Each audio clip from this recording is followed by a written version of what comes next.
विभाजन विभीषिका स्मृति दिवस। इस कार्यक्रम में हमारे बीच में उपस्थित गुजरात के लोकप्रिय मुख्यमंत्री माननीय श्री भूपेंद्र भाई पटेल जी, अमरेली के प्रभारी मंत्री और प्रदेश के कृषि मंत्री सम्माननीय श्री जीतू भाई वाघानी जी, ऊर्जा राज्य मंत्री श्री कौशिक भाई बेकरिया जी, लोकसभा सांसद भरत भाई सुतरिया जी, विधायक सावरकुंडला श्री महेश भाई कसवाला जी, विधायक लाठी श्री जनक भाई तलाविया जी, मुख्य सचिव गुजरात श्री मनोज कुमार दास जी, अतिरिक्त मुख्य सचिव डॉक्टर अंजू शर्मा जी, अग्र सचिव गृह विभाग संजीव कुमार जी, पुलिस महानिदेशक गुजरात श्री GS मलिक जी और सम्मानित भाइयों और बहनों, आज के दिवस के संदर्भ में जो कहा जाने वाला था वो सब माननीय मुख्यमंत्री जी ने हमारे बीच में उस काल की वो दास्तां रखी है। भारत में कहावत चलती है, जिसके पैर ना फटी दिवाई वो क्या जाने पीर पर आई। उस काल के लोगों ने उस त्रासदी को जिस तरह से झेला था, आदमी कल्पना भी नहीं कर सकता। भाइयों और बहनों, राम ने अपने समय के महान अत्याचारी रावण का वध उसके घर में जाके किया, माता सीता को छुड़ा लिया।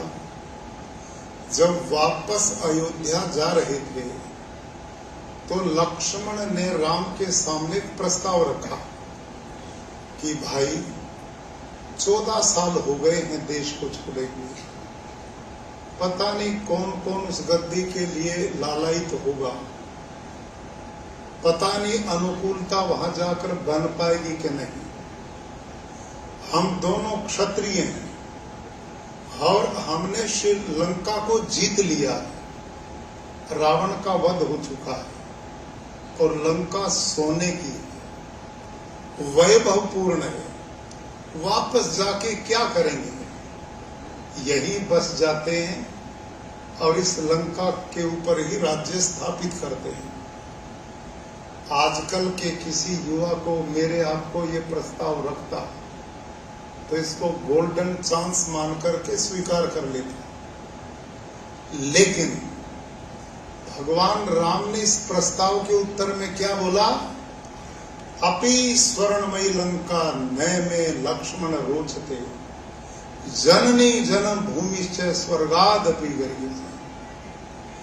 के लक्ष्मण मैं ये बहुत अच्छी तरह जानता हूं कि लंका को हमने विधिवत विजय किया, अब ये हमारी है और हम यहाँ राज सत्ता स्थापित भी कर सकते हैं, लेकिन ये जिंदगी परमानेंट स्थायी नहीं है।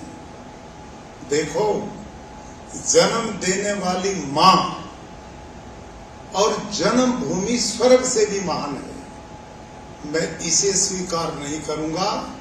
वापस अयोध्या चलेंगे और माओ के चरणों में जीवन व्यतीत करेंगे।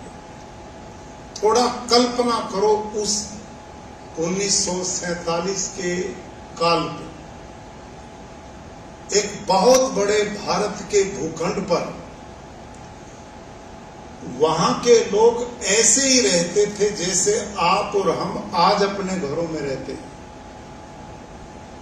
पड़ोस है, रिश्तेदारी है, भाईचारा है, घर है, व्यापार है, नौकरी है, अड़ोस पड़ोस है। आदमी सामाजिक प्राणी है, ये अकेला नहीं जी सकता। एक ही दम अंग्रेज की दुष्ट चाल ने लकीर खींच दी और यहाँ के भी कुछ सत्ता लोलुप लोगों ने उस विचार को साहस स्वीकार करते हुए अखंड भारत को टुकड़ों में बांट दिया। लेकिन उन परिवारों के साथ क्या हुआ? भाई और बहनों, मैं उस क्षेत्र का हूं, हरियाणा और पंजाब। सबसे ज्यादा प्रभाव उस क्षेत्र पर इसका पड़ा था। एक दो नहीं, लाखों की संख्या में छोटे छोटे बालक, दूधमुहे बालक भालों में लपेटकर पत्थरों पर पटक पटक करके मौत के घाट उतार दिए गए। जवान बहन बेटियां इज्जत बचाने के लिए कुओं में कूद गई। पति से पत्नी बिछड़ गया, बेटी मां से बिछड़ गई, पता ही नहीं लगा कौन कहां गया।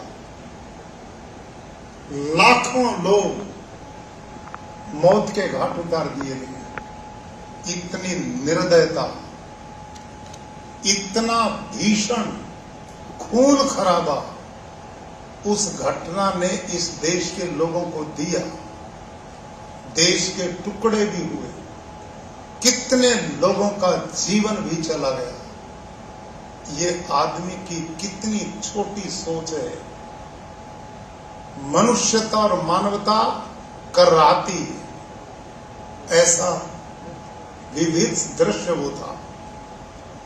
ऐसी घटनाएं जो कौमें भुला देती हैं, उनका भविष्य कभी उन्नत और सुरक्षित नहीं रहता। हम आभारी हैं प्रधानमंत्री श्रीमान नरेंद्र मोदी जी की, जिन्होंने उस काल की उस गहन संवेदना को समझा। भाई और बहनों, समझदार लोग वो होते हैं जो अपने अतीत से सीखते हैं, वर्तमान को समझकर आगे बढ़ते हैं और भविष्य के निर्माण की योजना बनाते हैं। वो घटना भारत के इतिहास में कभी ना भुलाने वाली घटना है।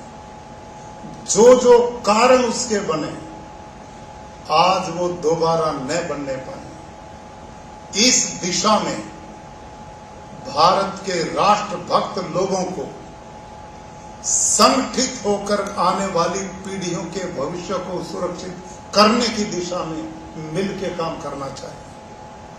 मेरे युवा साथी भाई और बहनों, आज भी विघटनकारी शक्तियां विदेशों में बैठी हैं, अंदर बैठी हैं, जो इस देश को दोबारा तोड़ना चाहती है और वो अपने समय समय पर रूप भी दिखाती है। लेकिन इस घटना को ध्यान में रखते हुए हमने वर्तमान को समझना होगा, अपनी एकता को, अखंडता को, भाईचारे को बना करके रखना होगा। आज ये देश उस त्रासदी से बाहर निकल चुका है। माननीय प्रधानमंत्री जी के कुशल नेतृत्व में आज देश चहुमुखी विकास की ओर बढ़ रहा है। कोई क्षेत्र ऐसा नहीं जहां भारत उन्नति प्रगति के सोपान तय न कर रहा हो। ऐसी स्थिति में हमें उभरता हुआ कोई देखना नहीं चाहता। ऐसे समय पर आप और हमारी और जिम्मेदारी बन जाती है। जो लोग केवल अपने और अपने परिवार की सोचते हैं, वो लंबे नहीं चला करते।